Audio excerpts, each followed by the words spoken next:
Hey everybody, Justin Watches Movies here with his best list of 2016. Before I get started with this best list, I like to say that once I reach 2,000 subscribers, I'll be doing an epic giveaway, so subscribe now so you can be part of that giveaway. Alright, the best list is finally here. This is the one that I know you guys have been looking forward to the most. The most important list, obviously, is Justin Watches Movies.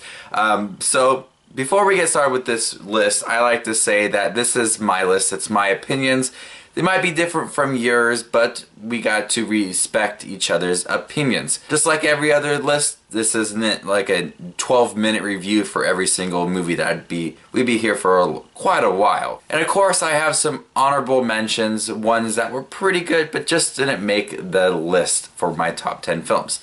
I honestly could not figure out like 20 films that I think were like the best of the year, because this year was a big disappointment. There's a couple films that were really good, and there was a lot of ones that were just okay. So let's start with some honorable mentions. The honorable mentions list includes The Legend of Tarzan, Pete's Dragon, The Accountant, The Birth of a Nation, The Nice Guys, Eddie the Eagle, Hell or High Water, Doctor Strange, Deadpool, Sully, Zootopia, Finding Dory, Bleed for This, and Arrival. Those films were pretty good, but just did not make the top 10 list. Alright guys, so let's get started with number 10.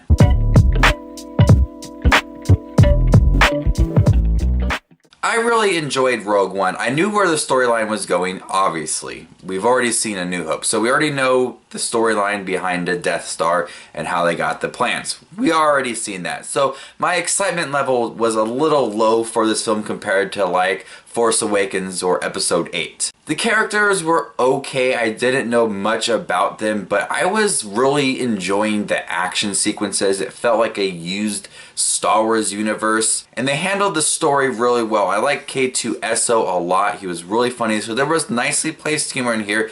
The action was filmed nicely. The editing was great. It looked beautiful. And I love how this Star Wars story was told. So Rogue One was a surprise for me because I wasn't expecting too much from it because of, we already know the story obviously, but I really enjoyed it. Coming in at number 9 is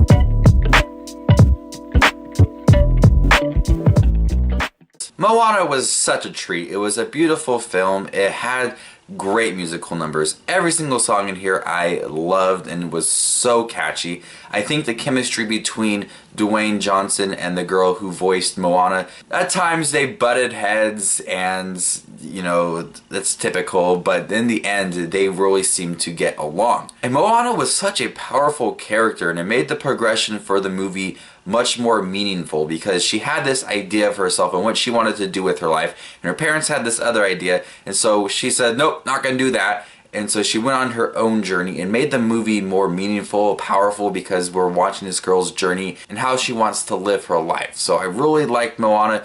It had a perfect blend of a meaningful storyline with great characters. Side characters were really funny. The musical numbers were great. The animation was beautiful. That's why it's at number 9. Alright, coming in at number 8 is Silence. Was a movie that really intrigued me and challenged me. I'm a man of no faith. I've said it before many times. And so watching this movie, I questioned myself. I was like, is there a God? Is there not a God? I don't know. Because the way that they handled this movie is like two sides, where you get the priest of Andrew Garfield and Adam Driver, and they believe in everything faith-wise, and they are going to Japan to push this faith and help out others and look for Father Ferreira. And so when they're there, there's also the Japanese people who don't believe in Catholicism, so they trying to explain to them why there's no God, and if there was a God, he would help you right now. So I'm liking that there's two sides to this story, and they handle them both very well. Coming in at number 7 is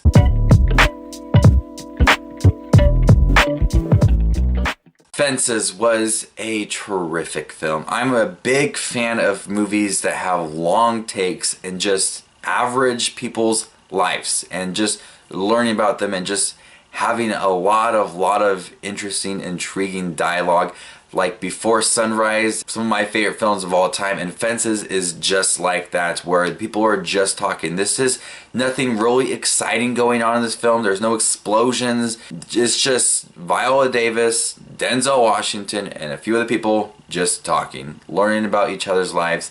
And I think Denzel Washington, for directing this and starring this based off of a play, did a terrific job. Coming in at number 6 is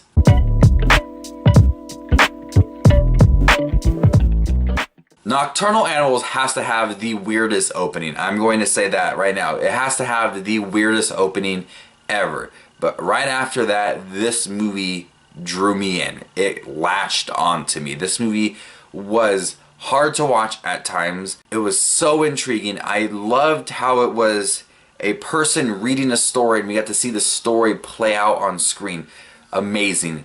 Terrific. It was such a gritty storyline of Nocturnal Animals that Jake Gyllenhaal had wrote, and he also starred in the story that was being taken place on screen. Nocturnal Animals, he played a father whose wife and daughter was kidnapped off the side of the road.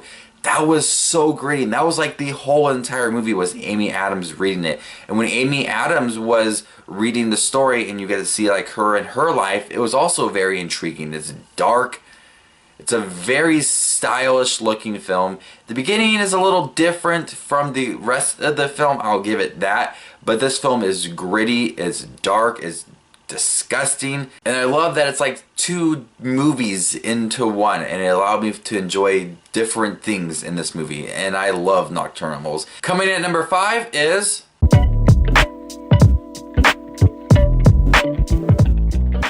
Manchester by the Sea. Really showed me that Casey Affleck can act. You know, I thought that he just lived in his brother's shadow for the longest time, and like, who's Casey Affleck? Who's Casey Affleck? This is Casey Affleck. Manchester by the Sea, just like Fences, is about everybody's life. It's just a simple life that this guy had to go back home to deal with the death of his brother and taking care of his nephew. So it's not, once again, like an exciting movie, like not a Marvel DC Universe film, but I loved the progression of this film. It started off really depressing. The whole movie is kind of depressing, but once the nephew and Casey Affleck kind of get to understand each other, they open up a lot to each other, and it allows for some intriguing conversations, interesting scenes, and to breathe a little hope and joy into this film when the film was very depressing. Casey Affleck did a great job in here. He's very standoffish, keeps to himself, doesn't want to interact with anybody. And as we go through the film, we learn more and more about Casey Affleck's character and what had happened to him in the past. So he's essentially playing 2 people, someone who's really depressed and someone who was once really happy.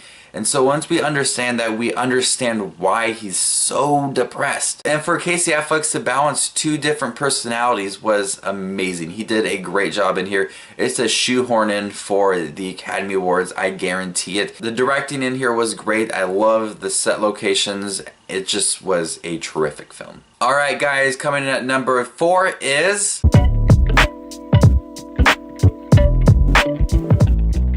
Captain America Civil War. Is an exciting, very exciting Marvel film, and I personally am going to say that it is my favorite Marvel film. It is probably the best superhero film I have seen as well. I love the conflict in here. I love it. It's something that's not very typical. It's not a superhero up against a big bad villain, and how are we going to fight him? Let's figure out. It's an inner conflict between people that we would never think would turn on each other. I am in love with Civil War. It is a film that knew how to balance its characters when some other movies this year didn't. Batman v Superman. It knew how to balance new characters. Black Panther, Ant-Man, Spider-Man. All these characters in here are fairly new, and they don't have the deepest backstories yet, and they knew how to balance them in and put them into the right spots into this movie. The action in here was top-notch, just like every single Marvel film. I loved how it was filmed, I loved how it was edited, the acting is great, but what made me really interested in this film is the conflict between Captain America, and Iron Man. Alright, coming in at number 3 is...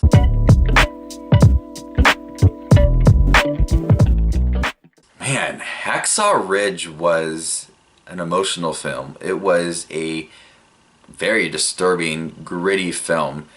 Probably one of the best war films I've ever seen. There was just something about this film that was so profound and exciting and heartwarming that this person did not believe in shooting people and carrying a gun and murdering people, but still wanted to really help out his country. So he went to war just to help out people and not carry a gun. And people gave him hate for it, and he did not break at all. And so when he went to war on Hacksaw Ridge, he helped out a lot of people.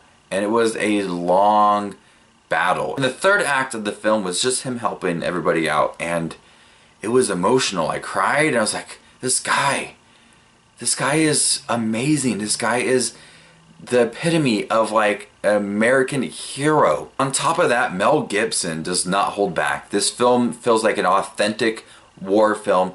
It's bloody, it's gory, it's violent, it's in your face, and it does not hold back. And that makes it for a truly authentic and impactful film to really understand how he saved these people and what it actually meant to him and the country. Alright guys, the last two films are probably some of the best films I have ever seen in my life. I was transported with these movies. I was blown away by these movies. These movies will ever have a place in my heart. I have never experienced movies like these before. I will guarantee that these movies will be in my top 100 list of all time. These movies are astounding, and they're both equally good. But I had to sit down and think about these movies. Last year, my last movies were Mad Max and Star Wars. Big popcorn films, big blockbusters, just exciting movies. These ones are completely different. Coming in at number 2 is...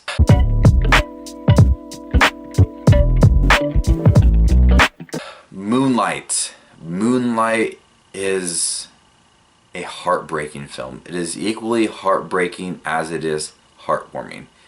This is a film that is in 3 acts about a man who is discovering himself and going through life, living as a young boy, a teenager, and then an adult. And so we get to see each life as he grows up and what he's dealing with within himself and his family and friends, schoolmates, whatever it is. This movie really got to me. I just was so impacted by this film. Like I said, this movie is equally heartbreaking as it is heartwarming. We get to see the heartwarming scenes as to where this guy gets to interact as himself. He gets to act with people as himself. He gets to really experience himself, and it is something truly special in how they handled those special moments. Then there are scenes that are heartbreaking, truly heartbreaking, where I cried because of how this young man was treated and how people just didn't understand him and how he had to deal with his mother, and there's people there to really help him. And so it had a perfect balance of heartwarming scenes where it's really special and I'm just really happy for the guy. And then there's scenes where I'm really sad for him and I really feel for him, and I just am saddened completely. And each act, each part of his life was handled so well, and it just built on top of each other. This is a film that needs to be seen by everybody. A film that is so profoundly smart. It knows what it wants to be. It knows how to handle its characters, its storyline, its editing, its directing, whatever it is. Moonlight is terrific. But number 1 is even better. Coming in at number 1, my favorite film of 2016 is...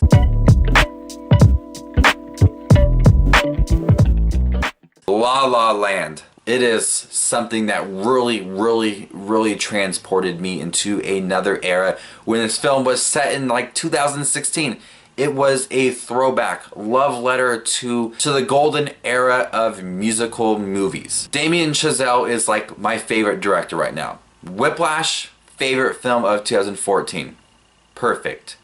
La La Land, favorite movie of 2016. Perfect. There's so much I could sit here and talk to you guys about La La Land, but I'm going to kind of keep it short because I've already been in depth with this movie.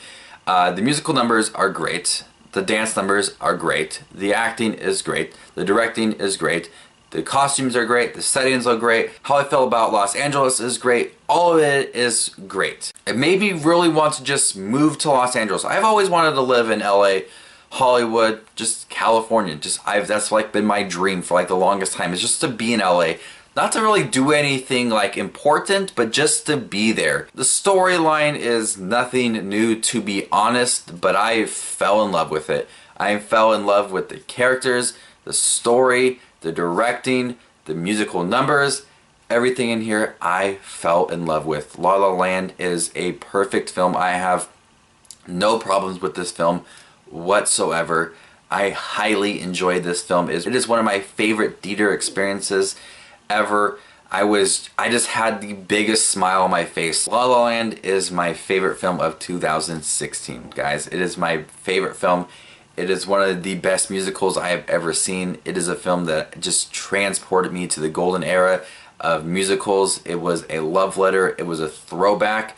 It knew how to handle that era so well. So there you guys have it. My top 10 list of 2016. I know it's a little late, but I always want to see certain films. The one film that I just saw recently was Silence, and I'm happy because it made my list. So, what is your favorite film of 2016? Comment down below with your top 10 favorite films of 2016. Link your video up to the comment, and I'll go over there and give it a like and check out your video. So, this is Justin Watching Movies. I'm completely done with 2016. Officially moving on to 2017. Looking forward to what this year brings, even though I've reviewed some films already. But I'm curious of what my favorite film of 2017 will be. Maybe Star Wars, maybe Power Rangers. I don't know. We'll see. So, this is Justin Watches Movies, and you stay classy, YouTube.